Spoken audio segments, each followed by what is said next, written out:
राष्ट्रपति की न्यायिक शक्तियां निम्नलिखित हैं। एक नंबर देखे लिखो, वह उच्चतम न्यायालय के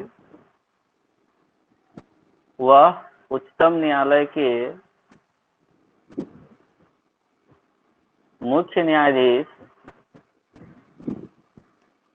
वह उच्चतम न्यायालय के मुख्य न्यायाधीश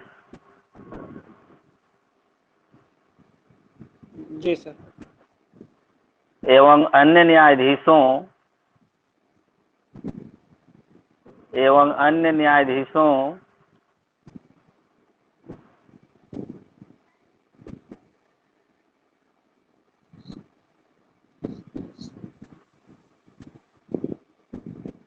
तथा उच्च न्यायालय के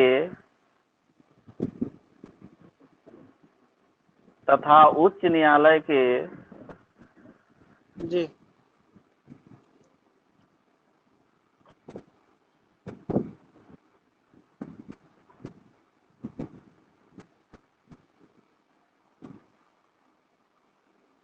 तथा उच्च न्यायालय के न्यायाधीशों की नियुक्ति करता है,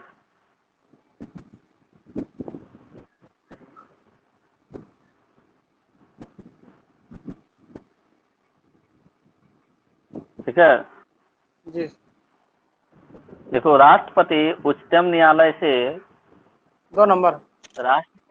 2 नंबर। राष्ट्रपति उच्चतम न्यायालय से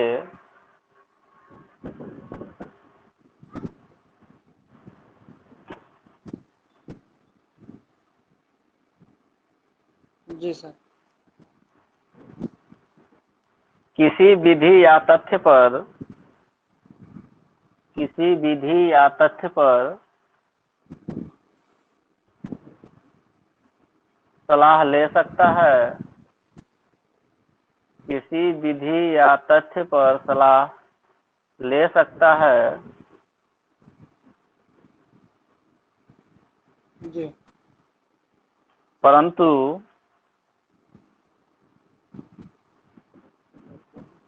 उच्चतम न्यायालय की यह सलाह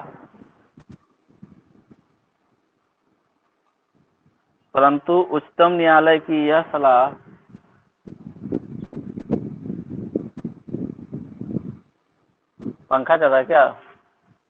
मेरा सर। हाँ, आ रहा है आवाज। बंद कर दें? उच्चतम न्यायालय की नहीं, बंद कर देगा तो और अच्छी बात है। उच्चतम न्यायालय की यह सलाह रुकिए सर।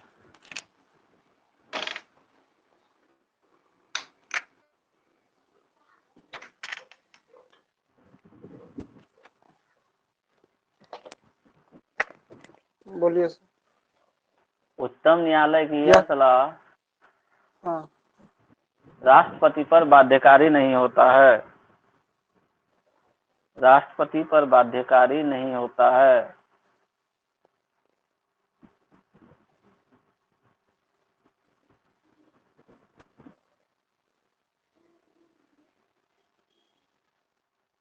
राष्ट्रपति पर बाध्यकारी नहीं होता है।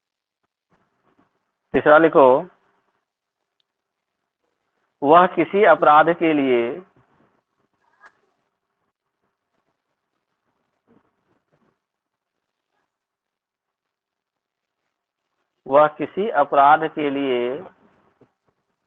जी सर।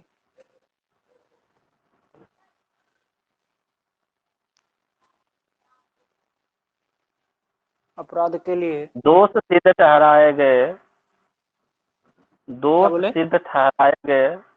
दोष सिद्ध ठहराए गए किसी व्यक्ति को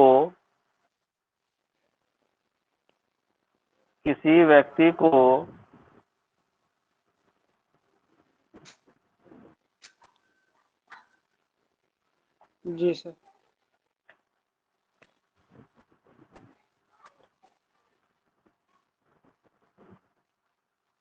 क्षमा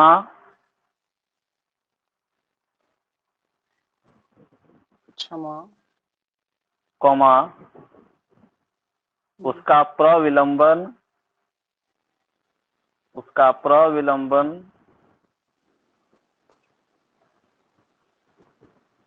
कॉमा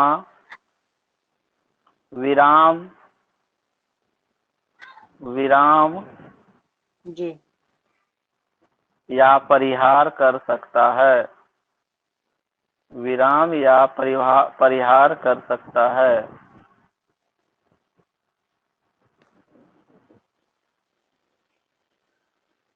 जी या दंड में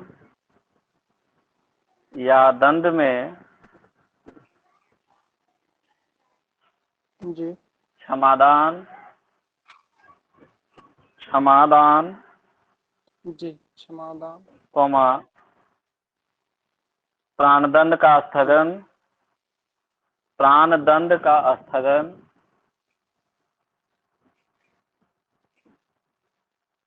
प्राणदंड राहत प्राणदंड का स्थगन प्राणदंड का स्थगन सर। प्राणदंड का स्थगन कॉमा राहत और माफी प्रदान कर सकता है। राहत प्राणदंड का दंग बोले ना सर। प्राणदंड का स्थगन हाँ कॉमा राहत और माफी प्रदान कर सकता है। स्थगन ऐसे लिखना है। ओह गलत। प्राणदंड का स्थगन हाँ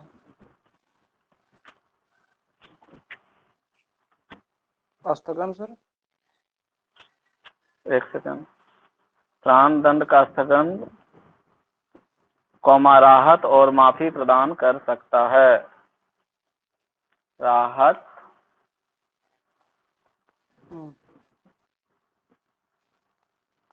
राहत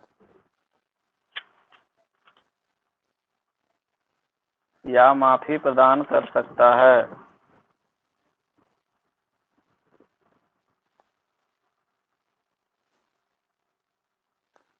डैश देना कर सकता है के बाद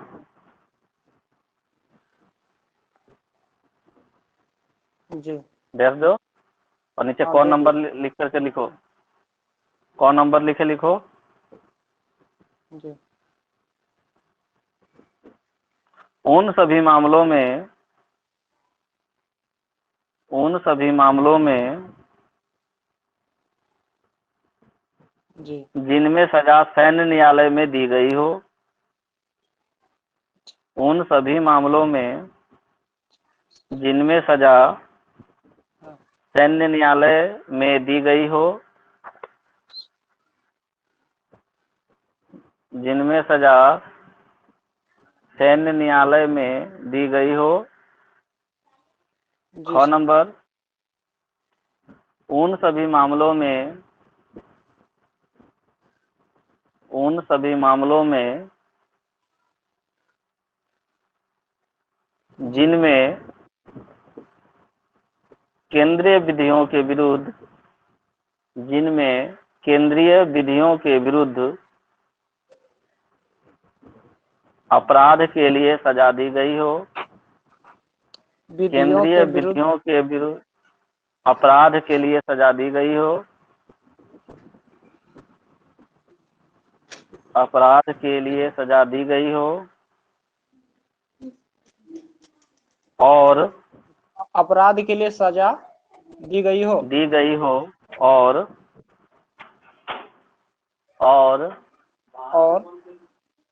बहुत गेट पूरा मार रहा है आवाज चल रहा है। और तीसरा गौ नंबर और लिख के छोड़ दे सर। हाँ और के बाद तीसरा मतलब तीन कंडीशन है उसका। क जी ख गौ नंबर में लिखो उन सभी मामलों में उन सभी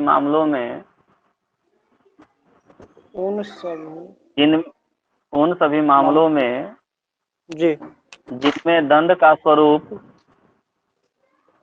जिनमें दंड का स्वरूप प्राण दंड हो, जिनमें दंड का जिनमें स्वरूप प्राण दंड हो। क्या समझे 3 पॉइंट? राष्ट्रपति की जिससे न्यायिक शक्ति से दंड क्या समझे? हाँ प्राण दंड हो। हो। ठीक सर। बताओ न्यायिक शक्ति से क्या क्या समझे? राष्ट्रपति के पास कौन कौन इसमें सी न्यायिक शक्तियां? इसमें पहला शक्ति कह रहा है कि न्यायिक शक्ति में पहला आता है कि अगर किसी व्यक्ति को कहो। हाँ हाँ ठीक है। ये न्यायिक शक्ति में उच्च न्यायालय के न्यायाधीश का और अन्य उच्च न्यायालय। राष्ट्रपति की शक्तियों के बारे में बात कर रहे हैं हम लोग। राष्ट्रपति की जी शक्तियां, शक्ति क्या क्या शक्तियां था राष्ट्रपति का, क्या क्या डिस्कस किए थे हम लोग? राष्ट्रपति की शक्तियों में कौन कौन सा शक्ति डिस्कस किया?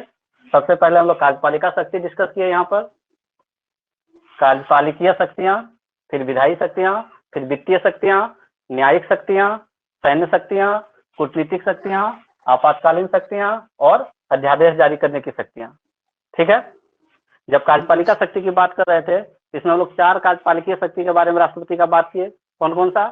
सबसे पहला कार्यपालिकीय शक्ति क्या बात किए थे कि जो प्रधानमंत्री है, ठीक है, तो प्रधानमंत्री की नियुक्ति तथा प्रधानमंत्री की सलाह पर उनके मंत्रिपरिषद की नियुक्ति, मतलब मंत्रिपरिषद में जितने भी मंत्री शामिल होंगे उनकी नियुक्ति राष्ट्रपति प्रधानमंत्री की सलाह पर करते हैं। ठीक है। प्रधानमंत्री की नियुक्ति पहले वो कर दिए और प्रधानमंत्री की सलाह पर अन्य मंत्रियों की जो नियुक्ति करते हैं वो आर्टिकल 75 के अनुसार करते हैं। अन्य मंत्रियों की नियुक्ति किसके अनुसार करेंगे? आर्टिकल 75 के अनुसार करेंगे। फिर भारत सरकार का जितना भी कार्य है, भारत सरकार का जितना भी कार्य होता है शासन संबंधी, वो सारा का सारा कार्य राष्ट्रपति के नाम पर किया जाता है और ये आर्टिकल 77 में वर्णन किया गया है। अनुच्छेद 77 यह कहता है कि भारत सरकार का शासन संबंधी प्रत्येक कार्य राष्ट्रपति के नाम पर किया जाता है। तीसरा पॉइंट है, राष्ट्रपति अपनी शक्तियों का प्रयोग प्रधानमंत्री एवं मंत्री परिषद के सलाह पर करता है। राष्ट्रपति के पास जो भी शक्तियां होती हैं, कार्यपालिकी शक्तियां, वो मंत्रिमंडल के जितने भी लोग हैं और प्रधानमंत्री हैं उनकी सलाह पर करता है और ये 74 में लिखा हुआ है, आर्टिकल 74 में। राज्यों के राज्यपाल की नियुक्ति राष्ट्रपति करेंगे। इसके अलावा महान्यायवादी की नियुक्ति, महालेखा परीक्षक की नियुक्ति, मुख्य चुनाव आयुक्त की नियुक्ति, अन्य चुनाव आयुक्त की नियुक्ति, उच्चतम न्यायालय के मुख्य न्यायाधीश एवं अन्य न्यायाधीशों की नियुक्ति, हाईकोर्ट के मुख्य न्यायाधीश एवं अन्य न्यायाधीशों की नियुक्ति।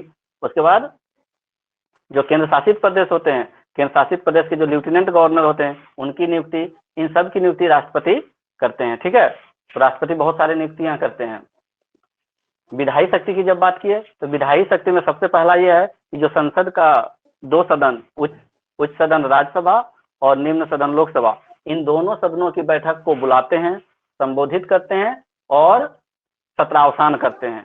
बुलाना, संसद की बैठक को बुलाना, संबोधित करना और सत्रावसान करना, ये सारा का सारा कार्य कौन करते हैं? राष्ट्रपति करते हैं। इसके अलावा समय पड़ने पर या कुछ ऐसी परिस्थिति होने पर लोकसभा का विघटन किया जाता है। लोकसभा एक अस्थायी सदन होता है, इसका विघटन किया जा सकता है। ठीक है। तो लोकसभा का जो विघटन किया जाता है वो आर्टिकल 85 के अनुसार किया जाता है।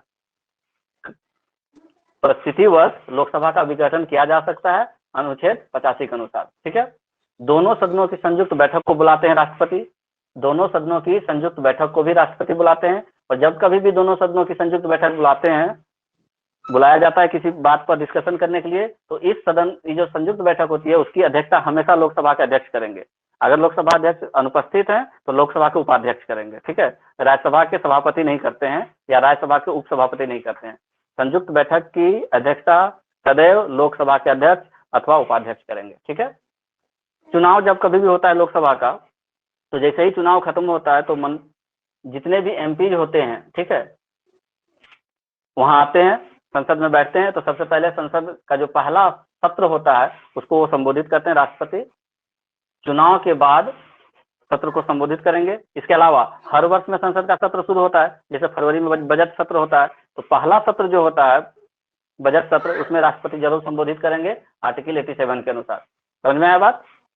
चुनाव के बाद एवं प्रत्येक वर्ष का प्रथम सत्र राष्ट्रपति संबोधित करेंगे आर्टिकल 87 के अनुसार। इसके अलावा एक और विधायी शक्ति है साहित्य, समाज सेवा, कला, स्पोर्ट्स, संगीत, बहुत सारा सब्जेक्ट अब जोड़ दिया गया है। इन सभी क्षेत्रों से 12 व्यक्तियों को राज्यसभा के लिए मनोनीत करते हैं राष्ट्रपति।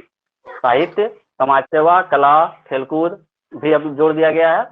इन कई सारे क्षेत्र ऐसे हैं जिनसे 12 व्यक्तियों को राज्यसभा के लिए राष्ट्रपति मनोनीत करते हैं। और ये जो प्रावधान है आर्टिकल 80 में दिया गया है।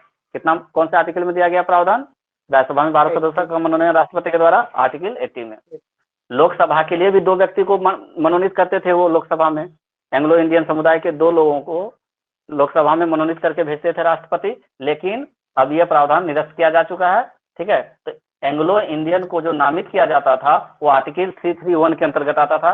ये तो अगर क्वेश्चन आए कि कौन सा प्रावधान हाल ही में एंग्लो इंडियन के लिए खत्म किया गया है, तो लोकसभा में उन लोगों का जो प्रतिनिधित्व हुआ करता था 2 लोगों का, वो प्रतिनिधित्व अब खत्म किया जा चुका है। आर्टिकल 331 को निरस्त किया जा चुका है। ठीक है, नए राज्यों के निर्माण संबंधी विधेयक जब तक राष्ट्रपति की पूर्व अनुमति नहीं होगी आप संसद में पेश नहीं कर सकते।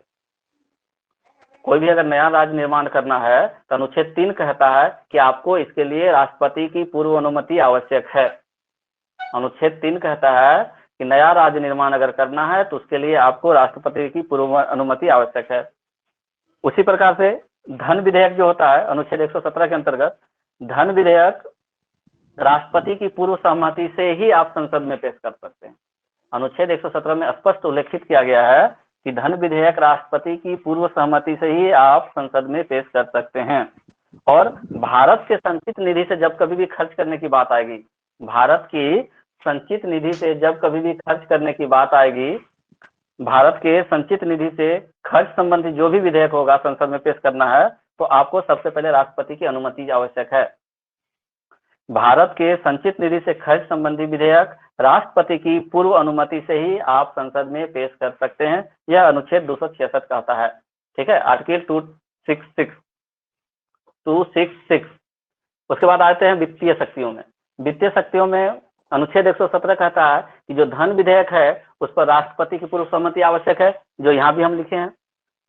धन विधेयक पर राष्ट्रपति की पूर्व सहमति आवश्यक है, 117 आर्टिकल कहता है। वार्षिक वित्तीय विवरण जिसको हम लोग बजट बोलते हैं, वार्षिक वित्तीय विवरण जिसको बोलचाल में बजट कहा जाता है, हालांकि बजट शब्द का प्रयोग कहीं भी संविधान में नहीं किया गया है। वार्षिक वित्तीय विवरण राष्ट्रपति को संबोधित करके संसद में पेश किया जाता है अनुच्छेद 112 के अनुसार।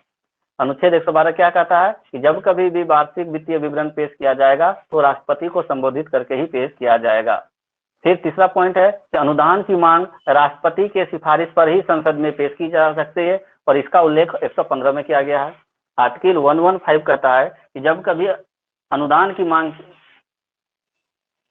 की सिफारिश, अनुदान की मांग अगर आपको चाहिए तो अनुदान की मांग राष्ट्रपति की सिफारिश पर ही आप संसद में पेश कर सकते हैं। और एक और पॉइंट था कि राजस्व बंटवारे के लिए वित्त आयोग का प्रत्येक 5 वर्ष पर गठन किया जाता है। केंद्र और राज्य सरकार के बीच जो राजस्व आता है उस राजस्व के बंटवारे के लिए एक वित्त आयोग का गठन किया जाता है प्रत्येक 5 वर्ष पर। किसके द्वारा? तो राष्ट्रपति के द्वारा। अनुच्छेद 280 का प्रयोग करके, आर्टिकल 280 के का प्रयोग करके राष्ट्रपति हर 5 वर्ष पर एक वित्त आयोग का गठन करता है जो केंद्र और राज्य के बीच राजस्व का बंटवारा करता है। न्यायिक शक्तियों की बात करते हैं तो न्यायिक शक्तियों में सबसे पहला पॉइंट ये था कि जो अगर राष्ट्रपति को किसी भी विधि के संबंध में अगर कोई सलाह लेना हो तो उच्चतम न्यायालय से सलाह ले सकता है। उच्चतम न्यायालय से सलाह ले सकता है कौन से आर्टिकल के अनुसार? 143 के अनुसार। 143 यह कहता है कि राष्ट्रपति को अगर किसी विधि संबंधी सलाह चाहिए तो वो उच्चतम न्यायालय से ले सकता है, परंतु यह सलाह राष्ट्रपति के लिए बाध्यकारी नहीं है। वो चाहें तो उस सलाह को मान सकते हैं, वो चाहें तो सलाह को नहीं भी मान सकते हैं। वो डिपेंड करता है सिचुएशन पर, राष्ट्रपति के मन पे। ठीक है, राष्ट्रपति के पास न्यायिक शक्तियों में एक और क्षमादान की शक्ति है आर्टिकल 72 के अनुसार। आर्टिकल 72 में राष्ट्रपति को क्षमादान की शक्ति दी गई है, लेकिन इसमें 3-4 क्लॉज दिए गए हैं। जैसे क्षमादान कई प्रकार का हो सकता है। लघुकरण कर सकते हैं, वो परिहार कर सकते हैं, प्रविलंबन कर सकते हैं, विराम कर सकते हैं, या पूर्ण रूप से क्षमा कर सकते हैं। क्षमादान की शक्ति की अगर बात करें, पूर्ण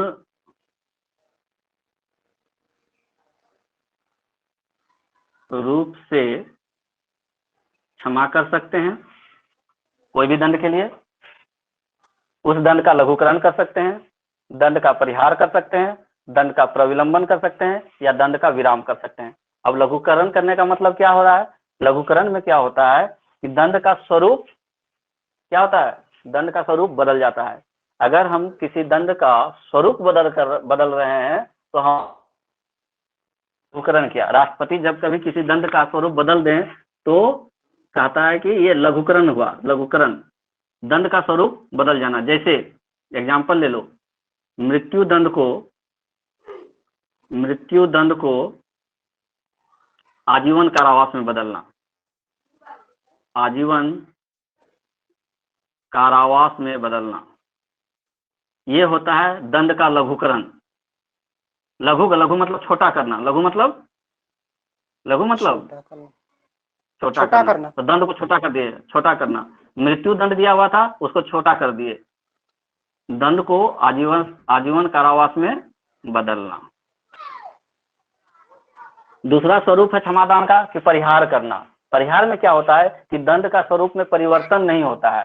दंड के स्वरूप में परिवर्तन नहीं होता है। जैसे आपको आजीवन कारावास की सजा मिली है, किसी व्यक्ति को अगर आजीवन कारावास की सजा मिली है जी, तो इस सजा को कम किया जा सकता है। आजीवन कारावास की सजा को 5 वर्ष की या 10 वर्ष की सजा में बदल देना। 5 वर्ष की सजा में बदल देना, ये क्या कहलाता है? परिहार। बदल देना। आजीवन, तो देखो इसमें दंड का स्वरूप बदला नहीं बदला। कारावास है, कारावास ही रह गया। दंड का स्वरूप बदला इसमें नहीं बदला। कारावास का सजा था, कारावास ही है, लेकिन कारावास छोटा कर दिया गया, कम कर दिया गया। लेकिन इसमें तो मृत्यु दंड को क्या कर दिया गया? आजीवन में कन्वर्ट कर दिया गया। इसमें दंड का स्वरूप बदल गया। तो लघुकरण में सजा को कम कर दिया जाता है। सजा को कम, जो हाई सजा था, मृत्यु दंड था, उसको आजीवन कारावास में बदल दिए। लेकिन परिहार में क्या होता है कि आजीवन कारावास का सजा को बस कम किए। कितना कम किए? तो 5 साल कर दिए या 8 साल कर दिए, डिपेंड करता है सिचुएशन पे। तो आजीवन कारावास को, तो इस प्रकार का सजा को हम लोग बोलते हैं परिहार करना, क्षमादान। इस प्रकार के समाधान को क्या बोलेंगे? परिहार करना। एक क्षमादान का स्वरूप होता है प्रविलंबन। एक समाधान का स्वरूप क्या होता है? प्रविलंबन। इसमें क्या होता है कि दंड को अस्थायी रूप से रोक दिया जाता है। दंड को अस्थायी रूप से रोक दिया जाता है। जैसे एग्जाम्पल ले लो, किसी व्यक्ति को 15 अगस्त को फांसी देने का सजा दे दिया कोर्ट। किसी व्यक्ति को 15 अगस्त को फांसी का सजा दे दिया गया कि भाई 15 अगस्त को फांसी दिया जाएगा। 15 अगस्त मान लो 2022 को फांसी दिया जाएगा।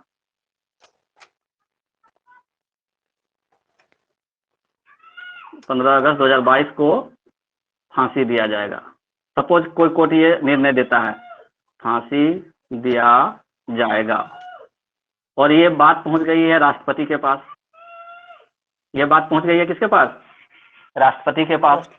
एक एप्लीकेशन पहुंचा है कि सर हमको मेरी सजा को माफ कर दिया जाए। कोई भी आदमी थोड़े कहेगा कि मेरा सजा कम कर दिया जाए, वो तो कहेगा सजा को माफ कर दिया जाए, ठीक है, क्षमा कर दिया जाए इसकी सजा को। तो राष्ट्रपति के पास जब ये पहुंचा तो राष्ट्रपति देखे कि भाई हम लोग अपना देश का आजादी का अमृत महोत्सव मना रहे हैं, बहुत शुभ दिन है, इस दिन किसी को फांसी नहीं देना चाहिए, मानवता थोड़ा दिखाएं, तो इस फांसी को रोक सकते हैं अस्थायी रूप से इस फांसी को रोक सकते हैं।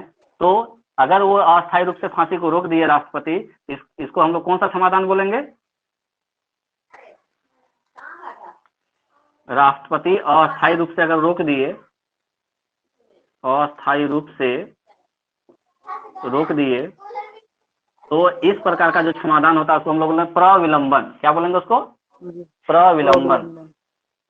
ठीक है, बाद में दिया जाएगा, अभी छोड़ो, अभी हम लोग थोड़ा खुशी का माहौल में हैं, आजादी का अमृत महोत्सव मना रहे हैं, अभी सजा देना ठीक नहीं है, चलो इसको जेल में तो है, रहने दो, बाद में देखा जाएगा। तो प्रविलंबन मतलब सजा को आगे बढ़ा देना, कुछ समय के लिए अस्थायी रूप से रोक देना। विराम वाला समाधान में क्या होता है? विराम वाला समाधान में विशेष परिस्थिति में दंड में कमी कर दी जाती है। विशेष परिस्थिति, मान लेते हैं कि कोई एक महिला है, ठीक है, और उसको सजा मिली है और वो गर्भावस्था में आ गई। कोई महिला अगर गर्भावस्था में है, ठीक है, और ये क्या करती है कि एक एप्लीकेशन डाल देती है राष्ट्रपति के पास कि हमारी सजा को माफ कर दिया जाए, ठीक है। तो राष्ट्रपति मानवता के आधार पर विराम लगा सकते हैं उनके यथवेर। इसमें क्या होता है, दंड में कमी कर दी जाती है, विशेष परिस्थिति में दंड में कमी कर दी जाती है। विशेष परिस्थिति यहाँ क्या क्रिएट हो रहा है, गर्भावस्था क्या कंडीशन, ठीक है। अब सैन्य शक्तियों की बात करो। सैन्य शक्ति में क्या होता है, सबसे पहले सैन्य शक्ति में ये चीज जान लो कि हमारे पास 3 सेना है, थल सेना, जल सेना और वायु सेना। थल सेना, जल सेना, वायु सेना, तीनों सेनाओं का सर्वोच्च कमांडर, सर्वोच्च सेनापति होते हैं राष्ट्रपति। तीनों सेनाओं के सर्वोच्च कमांडर कौन होते हैं, राष्ट्रपति होते हैं, ठीक है। और जब वो सर्वोच्च कमांडर हैं तो इसका मतलब ये हुआ कि अगर थल सेना या जल सेना या वायु सेना के प्रमुख की नियुक्ति करना होगा, कि प्रमुखों की नियुक्ति, प्रमुखों की नियुक्ति ये कौन करेंगे, राष्ट्रपति करेंगे। जल सेना, वायु सेना और थल सेना के प्रमुखों के हेड की नियुक्ति कौन करेंगे, राष्ट्रपति करेंगे, ठीक है जी, ठीक है। और कुछ जी, लिखा है सैन्य शक्ति में, पढ़ो एक बार, सैन्य शक्ति में और क्या लिखा है थे, सैन्य शक्ति में और क्या लिखा है। राष्ट्रपति, हाँ बता रहे सर। राष्ट्रपति संसद के अनुमति के अनुसार युद्ध की घोषणा अथवा युद्ध की समाप्ति की घोषणा कर सकता है।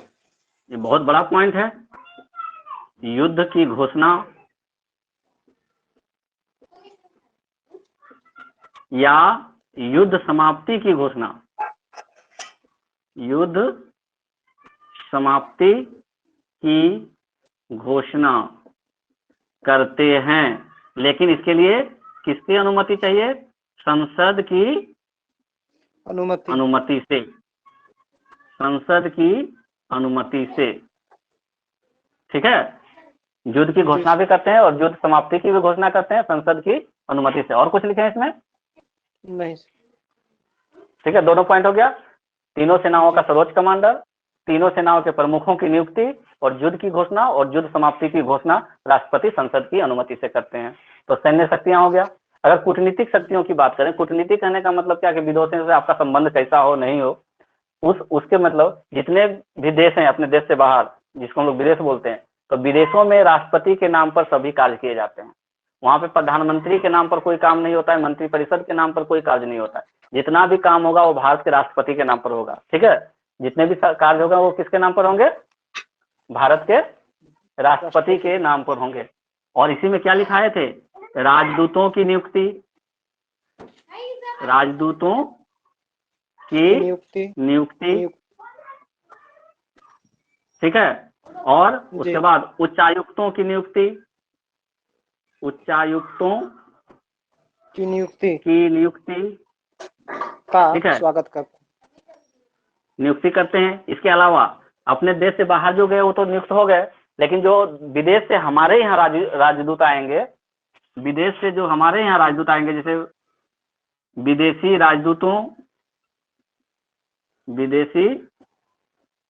राजदूतों एवं उच्चायुक्तों का स्वागत, उच्चायुक्तों का स्वागत कौन करेंगे, राष्ट्रपति करेंगे, ठीक है। नियुक्ति भी करेंगे।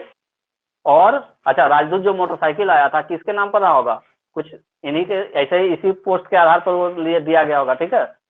विदेशी राजदूतों एवं उच्चायुक्तों का स्वागत भी कौन करते हैं, राष्ट्रपति करते हैं। अब आपातकालीन शक्तियां देखो, बहुत इंपॉर्टेंट है आपातकालीन शक्तियां। आपातकालीन शक्तियां 3 कंडीशन में लगाई जाती है। पहला, युद्ध की स्थिति अगर परिस्थिति बन गई हो देश में या देश के किसी भाग में, युद्ध की परिस्थिति हो तो आपातकालीन शक्तियों का प्रयोग किया जा सकता है। दूसरा, सशस्त्र विद्रोह कहीं हो रहा हो तो आपातकालीन शक्ति का प्रयोग किया जा सकता है। और ये जो सशस्त्र विद्रोह था पहले मूल संविधान में नहीं लिखा था, मूल संविधान में सशस्त्र विद्रोह नहीं लिखा हुआ था, मूल संविधान में लिखा हुआ था आंतरिक अशांति के आधार पर। तो अशांति तो ऐसे भी हो सकता है, दंगा फसाद, ठीक है, जिसमें कि अस्त्र शस्त्र लोग नहीं उठाएगा, और उसका एक बार मिसयूज हो गया, इस वजह से बाद में संविधान में संशोधन करके आंतरिक अशांति के आधार पर एक शब्द जोड़ दिया गया, क्या, सशस्त्र विद्रोह के आधार पर, सशस्त्र विद्रोह के आधार पर। विद्रोह। तो दो कंडीशन हुआ। हाँ, एक कंडीशन क्या हुआ, युद्ध की स्थिति किसी भी क्षेत्र में। दूसरा कंडीशन क्या हुआ कि सशस्त्र विद्रोह के आधार पर। और तीसरा कंडीशन ये होता है कि संवैधानिक विफलता के आधार पर, संवैधानिक विफलता के आधार पर। तो इन तीन आधार पर हम लोगों के देश में आपातकाल लग सकता है, आपातकाल लग सकता है। और ये जो आपातकाल जो होता है वो तीन तरह का होता है। आपातकालीन जो शक्तियां होती है राष्ट्रपति की, वो तीन तरह की होती है। पहला को हम लोग बोलते हैं राष्ट्रीय आपातकाल, नेशनल इमरजेंसी। दूसरा को बोलते हैं संविधान की विफलता या राष्ट्रपति शासन। और तीसरा को बोलते हैं वित्तीय आपातकाल। क्या क्या बोलते हैं? ये वित्तीय आपातकाल सर। हाँ, फाइनेंशियल इमरजेंसी, इसके बारे में बता रहे हैं। अच्छा, राष्ट्रीय आपातकाल, राष्ट्रीय आपातकाल अनुच्छेद 352, अनुच्छेद 352 किस परिस्थिति में? युद्ध की परिस्थिति में हो सकता है। किस परिस्थिति में हो सकता है? युद्ध की परिस्थिति में हो सकता है घोषणा इसका, या फिर सशस्त्र विद्रोह के आधार पर घोषणा कर सकते हैं। और यह भी हो सकता है कि मान लेते हैं कि इस क्षेत्र में क्या हो रहा है, सशस्त्र विद्रोह हो रहा है, सशस्त्र विद्रोह हो रहा है मान लो, तो इसका एरिया हम लोग यहां तक भी कर सकते हैं कि भाई यहां से लेकर के यहां तक नेशनल इमरजेंसी अभी लगेगा। जहां विद्रोह हो रहा है सिर्फ उसी के एरिया तक सीमित नहीं रहता है, क्योंकि सुरक्षा के दृष्टि से हमको उसके आसपास के एरिया को भी सुरक्षित करना है। ठीक है, तो इस वजह से क्या होता है कि जिस जगह पर ये सशस्त्र विद्रोह हो रहा है उस जगह के अलावा उसके चारों ओर सराउंडिंग्स में हम कहीं भी क्या लगा सकते हैं, राष्ट्रीय आपातकाल का घोषणा कर सकते हैं। कौन? राष्ट्रपति। तो ये वाला समझना है कि जिस पोजीशन पे हो रहा है, जिस जगह पे हो रहा है सशस्त्र विद्रोह, सिर्फ उसी जगह को नहीं, उसी जगह के लिए राष्ट्रीय आपातकाल की घोषणा नहीं हो सकती है। हो सकता है कि इसको कंट्रोल करने के लिए उसके आसपास के क्षेत्रों में भी ये नेशनल इमरजेंसी लगाया जा सके। ठीक है, नहीं तो अगर ये कानून में अगर आर्टिकल 352 में अगर ये नहीं लिखता तो बोलता कि भाई इस पर्टिकुलर जगह में अशांति हो रहा है तो हमारा जिला को काहे आप लगा दिए हैं, हमारे राज्य पर काहे लगा दिए हैं। तो डिपेंड करता है परिस्थिति पे। ठीक है, तो सशस्त्र विद्रोह जिस जगह पे हो रहा है उसके आसपास के एरिया में भी राष्ट्रपति राष्ट्रीय आपातकाल की घोषणा कर सकते हैं आर्टिकल 352 के अंतर्गत। ठीक है जी। दूसरा कंडीशन है संविधान की विफलता के आधार पर जो राष्ट्रपति शासन लगता है, आर्टिकल 356 का प्रयोग होता है। ये किसी भी राज्य या केंद्र शासित प्रदेश में हो सकता है। अगर वहां पे राष्ट्रपति को लगे कि वहां पे संवैधानिक विफलता हो रही है, वहां पे राष्ट्रपति शासन की आवश्यकता है, तो वो अनुच्छेद 356 का प्रयोग कर सकता है। और अनुच्छेद 356 का जो है सर्वाधिक बार दुरुपयोग हुआ है, सर्वाधिक दुरुपयोग अगर हुआ है आपातकालीन शक्ति का किसी का, तो है आर्टिकल 356 का सर्वाधिक दुरुपयोग, सर्वाधिक दुरुपयोग। इसके अलावा हम क्या बताए कि जो पंजाब राज्य है यहाँ पे बहुत सर्वाधिक दिनों तक ये राष्ट्रपति शासन लगा है। ठीक है, और झारखंड में 3 बार राष्ट्रपति शासन लगा है, झारखंड में 3 बार राष्ट्रपति शासन लगा है। पंजाब में सबसे अधिक दिनों तक राष्ट्रपति शासन रहा है और झारखंड में 3 बार राष्ट्रपति शासन लगा है। ठीक है, अपना जानकारी के लिए इतना जरूरी है। वित्तीय आपातकाल के बारे में बताएं, फाइनेंशियल इमरजेंसी की बात करते हैं तो आर्टिकल 360 में इसका वर्णन है। आर्टिकल 360 में भारत में ये अब तक एक बार भी लागू नहीं किया गया है, भारत में एक बार भी लागू नहीं किया गया है, यानी ऐसा कंडीशन कभी नहीं आया। कहा जाता है कि 1990-92 में कंडीशन ऐसा हुआ था, लेकिन मनमोहन सिंह जी उस समय फाइनेंस मिनिस्टर से नरसिंह राव की सरकार में, तो उन्होंने इस परिस्थिति को संभाल लिया था। ठीक है, इमरजेंसी का घोषणा नहीं हुआ था। ठीक है, समझ में आया? वित्तीय आपातकाल का घोषणा आज तक भारत में नहीं हुआ है और भगवान करे कभी हो भी नहीं। ठीक है, वित्तीय आपातकाल लगने का मतलब कि पूरा तहस नहस हो जाना हम लोगों का वित्त व्यवस्था। और राष्ट्रपति को एक है 123 आर्टिकल 123 के अंतर्गत अध्यादेश जारी करने की शक्ति। देखो ये बहुत बड़ा शक्ति है, अध्यादेश जारी करने का शक्ति। सपोज कि अभी किसी वजह से संसद का सत्र नहीं चल रहा है। ठीक है, संसद का सत्र तो साल में 3 बार ही चलता है। संसद का सत्र ऐसा कहीं लिखा हुआ नहीं है कि 3 ही बार चले, लेकिन संसद का सत्र हम लोगों के देश में मुख्यतः 3 बार, बजट सत्र, मानसून सत्र और शीतकालीन सत्र, 3 सत्र चलता है संसद का। ठीक है, तो ये तीनों में से कोई भी सत्र नहीं चल रहा हो और अचानक से ऐसी परिस्थिति क्रिएट हो गई हो कि राष्ट्रपति को लगता है कि हमको इस संबंध में अध्यादेश जारी करना चाहिए, कुछ नियम कानून बना करके, ठीक है। तो कुछ नियम कानूनों का जो पैटर्न होता है जो राष्ट्रपति जारी करते हैं उसको अध्यादेश बोलते हैं। तो किसी पर्टिकुलर परिस्थिति में संसद के सत्र नहीं चलने की स्थिति में राष्ट्रपति को अध्यादेश जारी करने का शक्ति हमारा संविधान प्रदान करता है अनुच्छेद 123 के अनुसार। अनुच्छेद 123 के अनुसार राष्ट्रपति अध्यादेश जारी कर सकता है, ठीक है। कौन से अनुच्छेद के अनुसार? 123 के अनुसार। अध्यादेश ऐसी परिस्थिति हो जाए कि संसद का सत्र नहीं चल रहा हो तो राष्ट्रपति अनुच्छेद 123 का प्रयोग करके अध्यादेश जारी कर देगा। और अगर वो अध्यादेश तुरंत क्या होता है, अधिनियम की तरह ही शक्तिशाली होता है। ये जो अध्यादेश होगा अधिनियम की तरह ही शक्तिशाली, की तरह ही प्रभावी एवं शक्तिशाली होता है, प्रभावी एवं शक्तिशाली होता है। लेकिन अभी तो अध्यादेश मान लीजिए जारी कर दिया, अभी संसद का सत्र नहीं चल रहा है, और जैसे ही संसद सत्र शुरू होगा, संसद सत्र के शुरू होते ही 6 सप्ताह के भीतर, क्या लिखा है? 6 सप्ताह के भीतर, बोलो, 6 सप्ताह के भीतर इस अध्यादेश को संसद के सदनों यानी लोकसभा और राज्यसभा से पारित हो जाना चाहिए, अन्यथा यह समाप्त हो जाएगा। अगर संसद सत्र के नहीं चलने के कारण कुछ परिस्थितियों के वजह से आर्टिकल 123 का उपयोग करके राष्ट्रपति अध्यादेश जारी करता है तो यह अध्यादेश अधिनियम की तरह ही प्रभावी होता है, उतना ही शक्तिशाली होता है, तुरंत प्रभाव से लागू होता है, ठीक है। और जब संसद का सत्र, अगला जो सत्र शुरू होता है उसके 6 सप्ताह के भीतर आप इसको संसद के दोनों सदनों से पारित करवा दीजिए तो अध्यादेश कानून बन जाएगा। अदरवाइज यह अध्यादेश ऑटोमेटिकली खत्म हो जाएगा, ठीक है, समाप्त समझा जाएगा। ये क्या समझा जाएगा? अगर संसद का सत्र उसको पारित नहीं कर, संसद का दोनों सदन अगर उसको पारित नहीं करता है तो स्वतः ही समाप्त हो जाएगा। वो उसको समझा जाएगा कि यह अध्यादेश अब खत्म हो गया, ठीक है। जिस समय जरूरत था उस समय काम किया, अब ये इसका काम नहीं है, लोकसभा राज्यसभा में इसका बारे में कोई चर्चा नहीं चला, पारित नहीं किया गया, तो वो अध्यादेश क्या हो गया? ऑटोमेटिकली खत्म हो गया। तो अध्यादेश जारी करने का शक्ति किसमें मिलता है? आर्टिकल 123 में। मतलब संसद का सत्र अगर नहीं चल रहा है तो राष्ट्रपति क्या बोलेंगे? 1 2 3 गो, 1 2 3 गो, डायरेक्ट चलो तुरंत लागू करो, ठीक है जी। चलो तो अभी आज क्लास खत्म करते हैं। हाँ सर, ये कह रहे थे सर इसका जरा ये तो लिख नहीं पाए सर, गड़बड़ा के तो गलत शरत लिख दिए है, ये दिख रहा था इसलिए। अच्छा, यूट्यूब से देख लेना या फिर फोटो इसका खींच करके स्क्रीनशॉट ले लो। नहीं, मेरा स्क्रीनशॉट नहीं आता सर, आप ही भेज दीजिएगा सर। ठीक है ठीक है ठीक है, पहुंच जाएगा तुम्हारे पास। ठीक है, भेज दीजिएगा जरूर सर, लिख लेंगे।